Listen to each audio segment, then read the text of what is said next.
ప్రపంచ కుబేరుడు Elon Musk shock తగిలింది.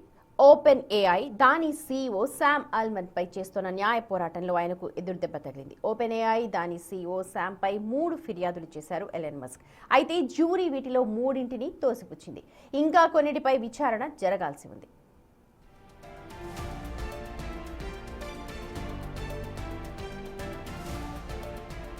అమెరికాలోని ఓక్లాండ్లో ఉన్న ఫెడరల్ కోర్టులో 2 వారాల పాటు ఈ విచారణ కొనసాగింది. 2015లో ఓపెన్ ఏఐ సంస్థకు పునాది వేసింది తానేనని ఎలాన్ మస్క్ చెబుతున్నారు. నిధులను సమకూర్చడమే కాకుండా సంస్థకు పేరును సూచించి పలువురు కీలక వ్యక్తులను తానే తీసుకొచ్చానని మస్క్ చెప్పారు.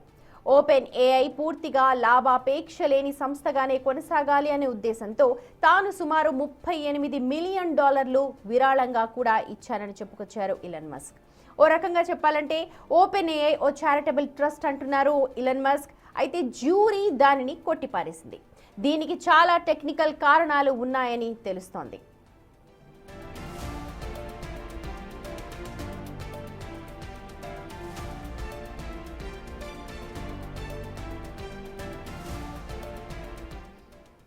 అయితే తీర్పుపై ఎలాన్ మస్క్ తన స్టైల్లో రియాక్ట్ అయ్యారు. జ్యూరీని విమర్శించారు. ఈ సరైన తీరు కాదన్నారు. కొన్ని టెక్నికల్ అంశాలను చూపించి నిర్ణయం తీసుకున్నారని, కానీ సరైన తీరులో విచారించలేదంటున్నారు. దీనిపై తాను మరోసారి అప్పీల్ చేస్తానంటున్నారు మస్క్.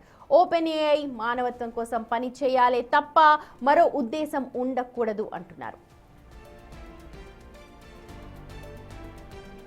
వెంటనే శామ్ ఆల్ట్మన్, గ్రెగ్ బ్రాక్మన్ కంపెనీ నుంచి తొలగించాలని, తనను $134 బిలియన్ నష్టపరిహారంగా దీనికి ఇప్పించాలని, సంస్థ నిధులను చట్టబద్ధంగా ఓపెన్ ఏఐ స్వచ్ఛందంగా విభాగానికి కేటాయించాలని ఇవి ఎలాన్ మస్క్ డిమాండ్లు. ఈ 3 ప్రధాన డిమాండ్లు చేశారు. అయితే ఈ సంస్థకు ఎలాన్ మస్క్ సీఈఓ కావాలని ప్రయత్నిస్తున్నారని ఓపెన్ ఏఐ చెబుతోంది.